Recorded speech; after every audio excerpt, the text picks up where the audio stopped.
everyone, this is Gayle, and I'm still in the beach mode. I'm sorry, I was trying to think of something different to do for you guys today, but I'm afraid the beach is still on my mind. So I've decided I'm going to make a starfish charm.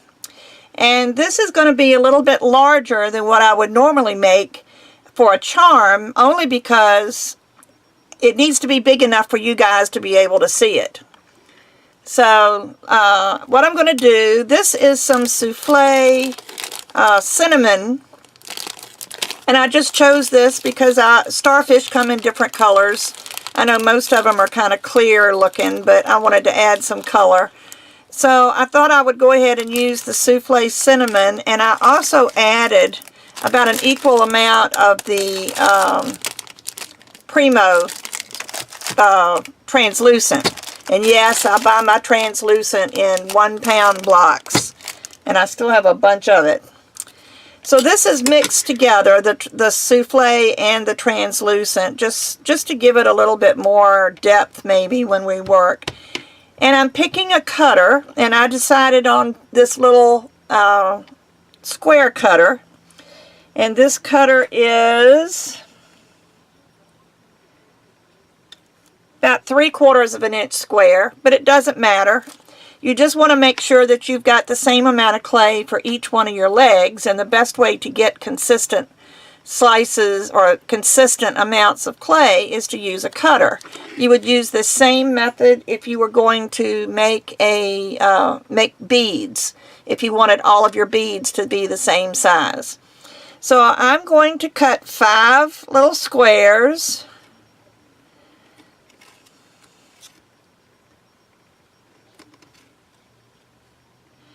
Because starfish, being stars, have 5 legs.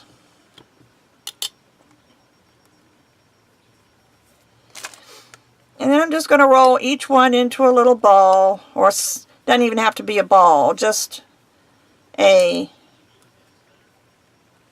whatever. Just roll it up. Just make sure you don't get any air in it. And I do that by folding and pressing from here. And then when I fold it again, I also press, and that way no air gets inside. I know I do things quickly sometimes and you really don't get to see. But I've got my 5 legs, and I'm going to get a card. I ought to go into the toothpick and index card business because I sure use a lot of them. And what I'm going to do is I'm going to roll these into teardrops.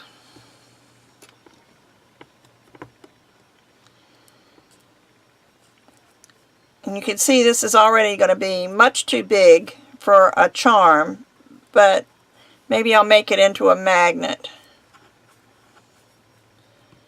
Roll it into a teardrop and then just press it flat. Not real flat, but flatter. Because you want some height, some dimension on this.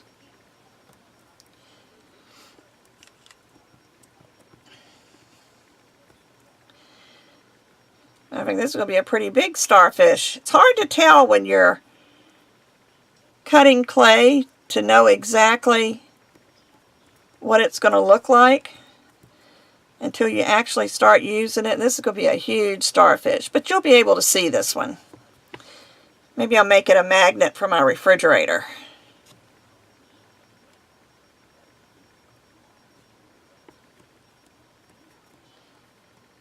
And I'm just laying them out. They don't even have to be laid the way I've got them. I'm just doing it just to be doing it.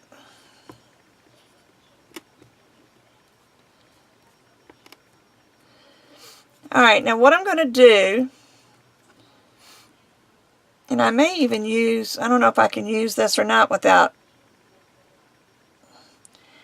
I think what I'll do, I'm thinking as I'm going along.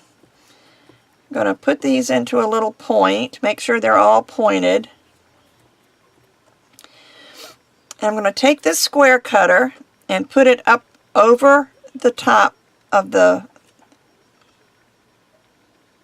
point and press down. And I'm doing that to make a V shape. And I just thought of this as I was doing it, so. And I'll show you why we're doing a V shape. You can see why I like to work on a card. I can just spin this around to work on it. But this is also going to give me all these are going to be the same width because it's going to be the length of the cutter that I'm using.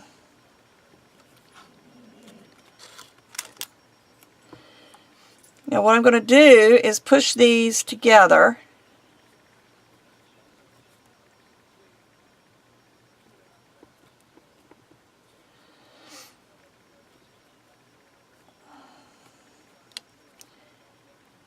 And the points will help it to go together in the middle. And you have to finagle it a little bit. But there you go. And just make sure that you use a tool or your finger to smooth those seams. And just make sure that it's all stuck together. Don't worry about putting marks in it because we're going to do a whole thing with the marks. Now what I'm going to do here, I'm actually going to use, this is a little spoon in with a point. You can use anything. Let me see if I have something else that might work better. This is a smaller one. I just need something to just help me push in a little bit here because I want some kind of little indentation between these arms or legs or whatever you call these.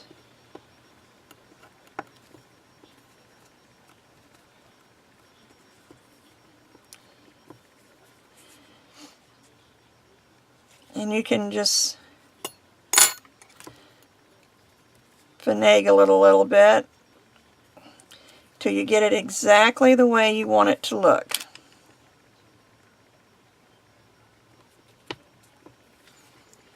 And again, this probably won't be your finished shape.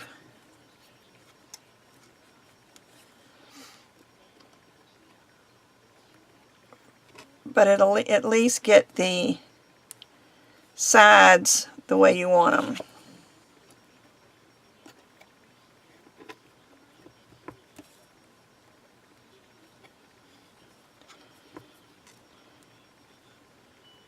So that has smoothed out those little creases that I put in here. And you can still finagle your little points if some of them look too long or not long enough or fat or whatever.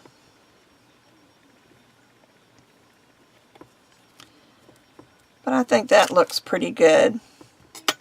Now I'm going to take my needle tool and I'm going to press, let's see, I'm going to just maybe not all the way to the edge, but come up and just make a indentation here.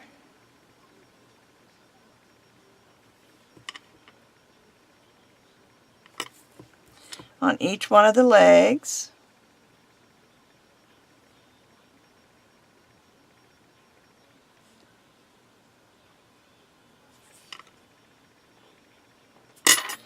And they don't have to be perfect.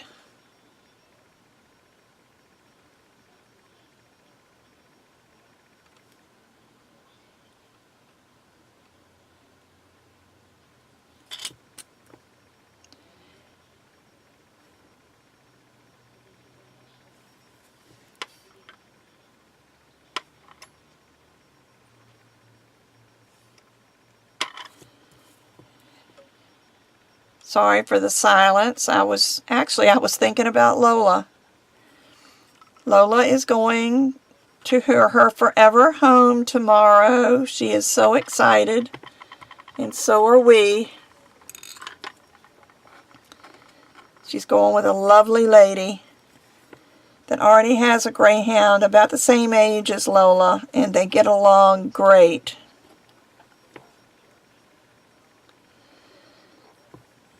So we're going to get together. Okay, so now I'm going to, actually I think I will still use this, although I need something a little bit smaller. You know what I think I will do is I'm going to use one of my clay shaping tools. I'm going to use this point. And what I'm going to do is just kind of press in a little bit on the sides just to add a little bit of texture, because starfish are not perfectly flat.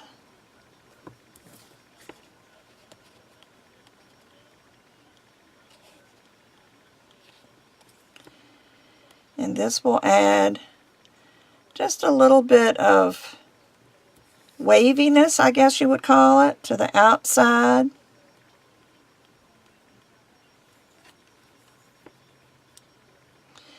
And just make it look a little more natural.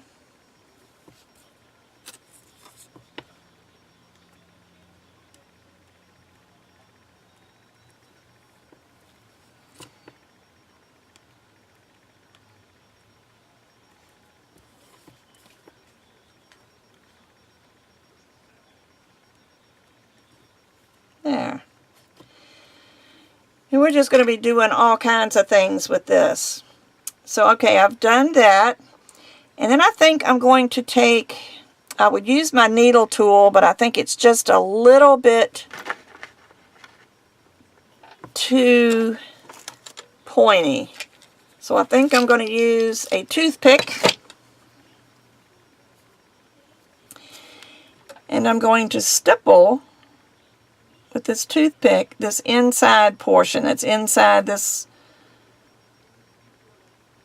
these dents that we put in there. And I'm going to come down into the center, and I'm probably going to leave a little bit of a rim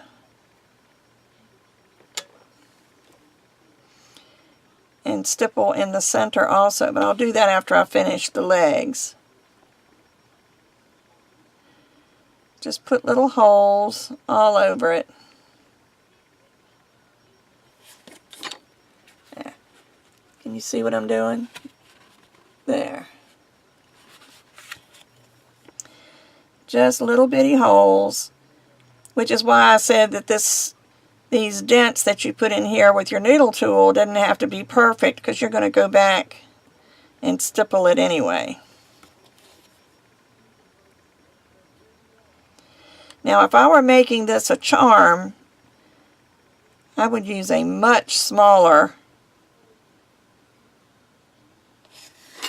square to cut my legs with. I just happened to have this one out, or in handy. It wasn't out, but it was the first one I came to.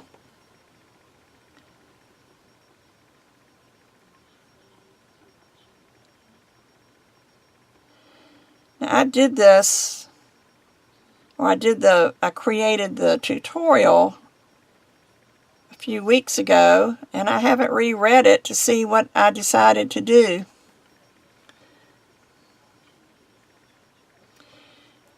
But I think that is probably what I would do, all I would do for now, and then I will bake it. So I'm going to bake this, and then I will be back. I decided before I baked it to look at the back and make sure that that is smooth and that your points are the way that you want them. And if you want to put your initials in it, you can do those with a toothpick.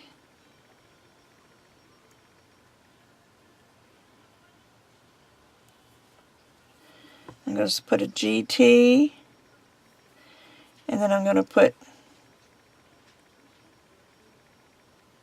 17 for 2017.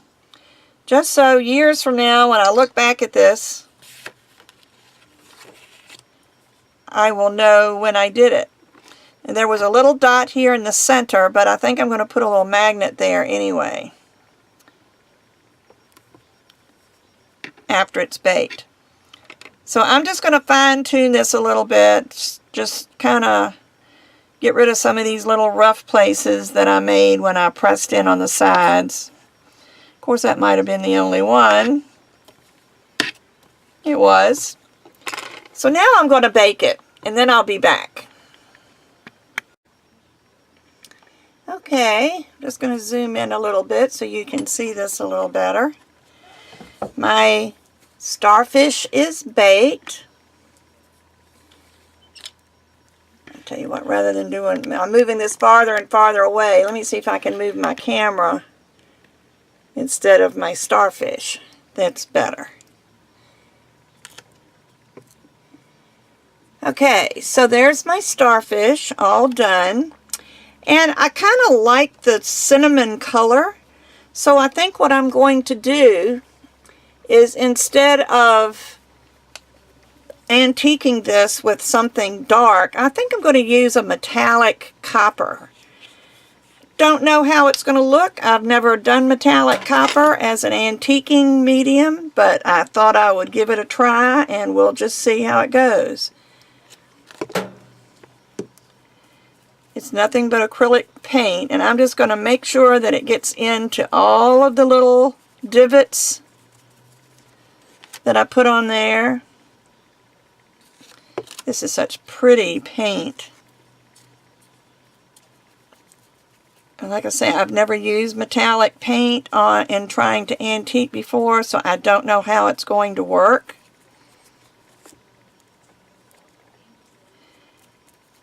But hopefully, let me get just a little bit more down in here.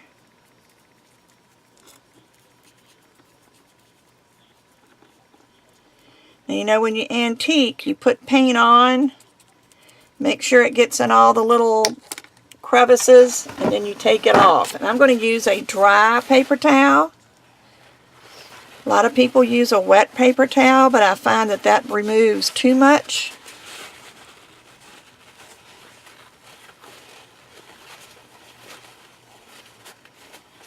Oh yes, I like that copper on there. Look at that. Is that not gorgeous?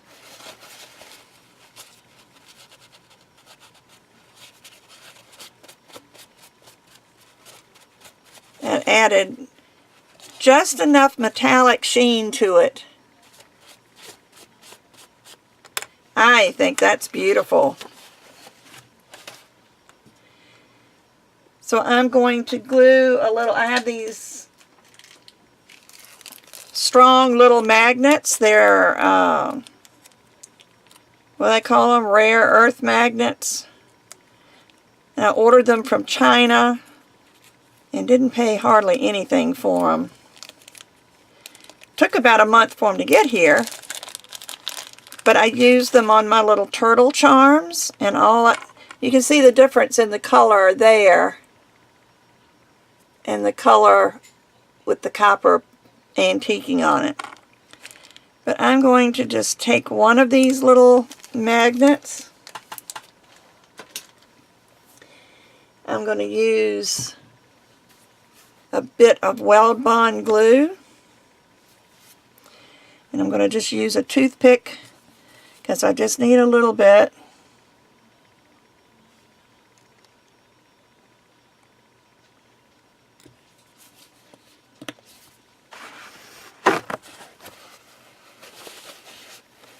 Always wipe your tips so your glue doesn't get stopped up. And I'm just going to set my magnet on there and let it dry. And I will have a Starfish refrigerator magnet. Now you can make this much smaller. You could, you know, make it just maybe an inch around or whatever and make it be a gorgeous charm on a charm bracelet. This would even make a pretty necklace. But I didn't make it so that I could make a necklace out of it. It would take too much. So I hope you like this. I will be back again soon with another polymer clay video. So everyone have a great week, and I'll see you then. Bye-bye.